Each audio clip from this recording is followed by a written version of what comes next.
Hello again, everyone. Welcome back. This is the weekend market update, and we're going to take a look at the SPY today, but we're going to start off here with the industrials, the S&P 500, and the NASDAQ 100.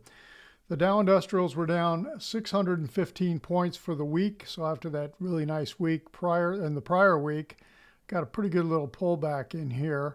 The S&P 500, this really looks like it is on weak ground in here. And, you know, the RSI on a weekly basis just keeps dropping off. This still just keeps hanging here. It was down $96.13 for the week, closing below the 10-week moving average for just the second time since when? Since back over here in April, or May, I guess it was. Yeah, May 4th, the week of May 4th. So we'll see where this leads to. And then, of course, the one that has been the weakest is the NASDAQ 100 in the Qs. NASDAQ 100 was down 343 points, and this has really been tailing off. This is closing below the 10-week moving average for the second week in a row, and that hasn't happened since back over here in April. Okay, so there's a lot of damage going on, as you know, in the Qs. Now, I want to take a look at the side-by-side of the industrials and the transports. So here's the industrials down 615, the transports down 549. Look at this volatility. Isn't this crazy? I mean, this volatility that happened in the range. I think it was it greater than the prior week? Let's see, the range 1538. Not quite, but close. But take a look at this. Let's look at this hourly view, 65-minute view. Thursday, the first 3 hours of the day. Look at this plunge. You know, it gapped up at the open, tried to run, and then it just plunged. So what was going on?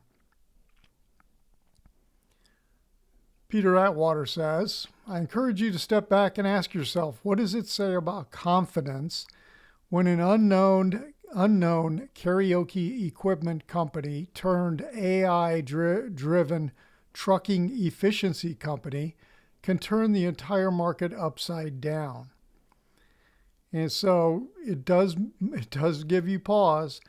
And so someone asked and said, you know, what's he talking about? They asked Grok the question, what was Peter talking about? And Grok says he's referring to Algorithm Holdings, formerly Singing Machine Company, a tiny ex-karaoke firm that pivoted to AI trucking tech via SemiCab. Their February 12th announcement on route optimization tanked trucking stocks by billions, sparking his point on fragile market confidence. Yeah. So what does it say about market confidence? Not a whole lot in terms of being strong anyway. All right, so let's go back here to the SPY. And on Friday, it was up 48 cents, a little pause after the big downdraft on Thursday. Down $8.87 for the week. And I just talked about that. I just talked about the close, etc. So I've got this little red diamond up here. I showed this to my members on Wednesday evening.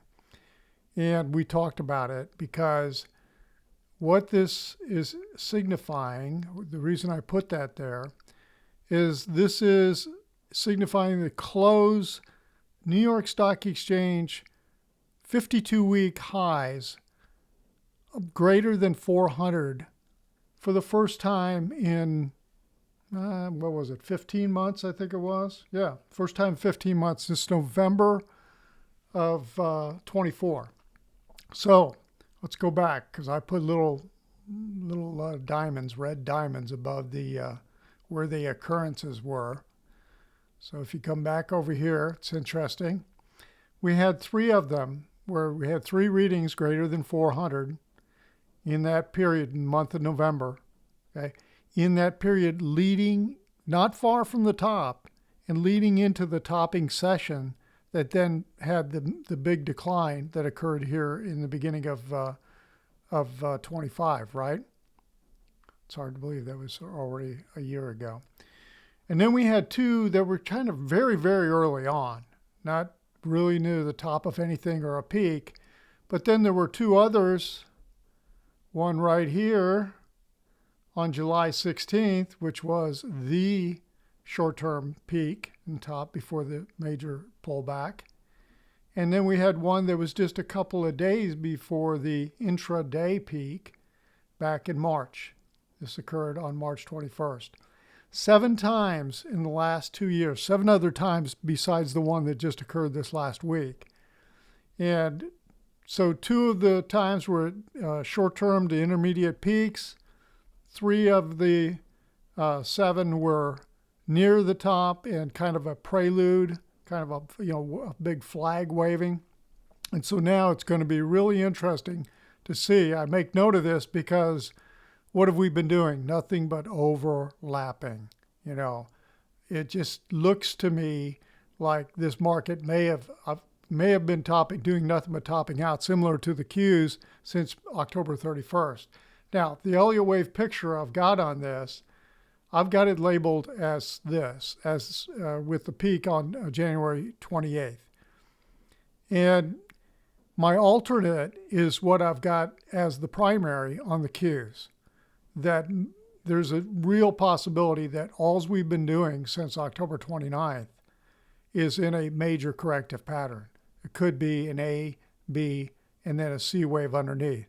Now, heading down. Now, if that's the case, if we are in a C wave, this thing really needs to start accelerating to the downside.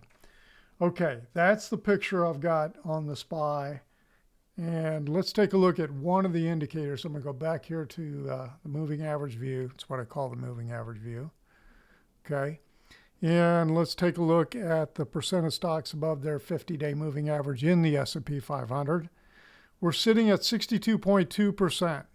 Okay, we're up just a little bit on Friday, 1.4 percentage points. But it looks like it may be trying to round over. We'll see if it continues to, if it gets below this level, like Thursday's low, 59.6. If it starts breaking down, I mean, the moving averages have flipped to the downside in here.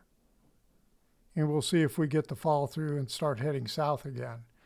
The other thing I was going to show you is, let me go to Treasuries.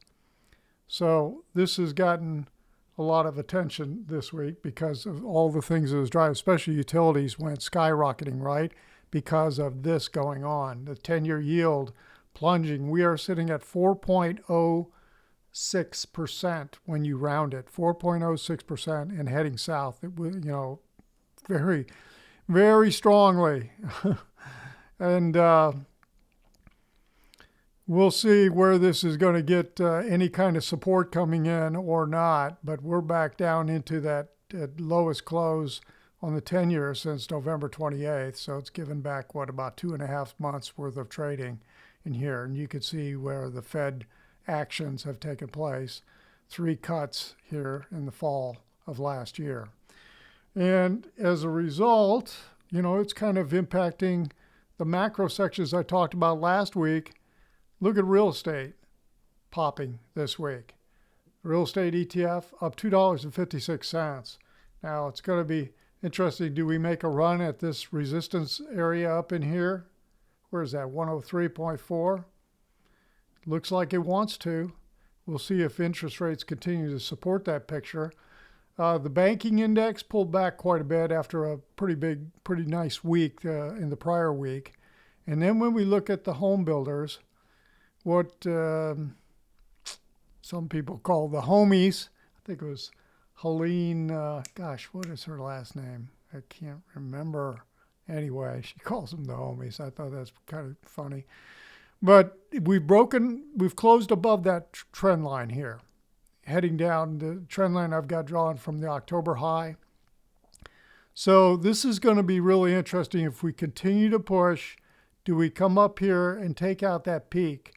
Because we've been looking at this range as an indication that either the cycle is still on or the cycle is over. In my mind, if we were to take out the April lows, the whole cycle's done. But if we take out the October highs, then everything seems to be on, and more to come in the real estate area. We'll see.